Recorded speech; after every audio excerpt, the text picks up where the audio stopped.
তিনি যখন রোদের মাঝে খোলা আকাশের নিচে হাঁটতেন, সাহাবারা তাকিয়ে দেখতেন আমরা ভীত সন্ত্রস্ত, আমরা এই রোদের মাঝে বাইরে যেতে চাই না, যেখানে ধান দিলে ক্ষয় হয়ে যাবে, চাল দিলে মুড়ি হয়ে যাবে।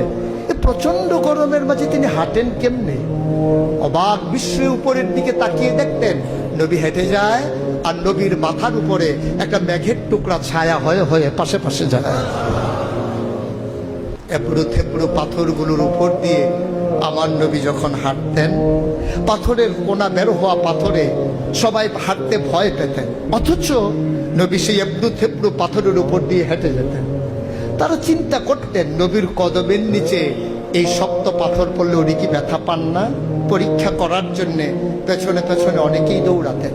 দৌড়ে দৌড়ে নবীর কদম মুবারকের নিচে যে পাথর পড়ে গিয়েছিল ওরা হাতে তুলে দেখতেন নবীর কদমের সম্মানে শক্ত পাথর তুলার মতো নরম হয়ে গেছে।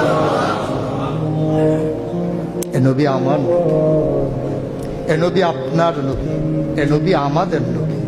আমরা প্রাউড ফিল করি।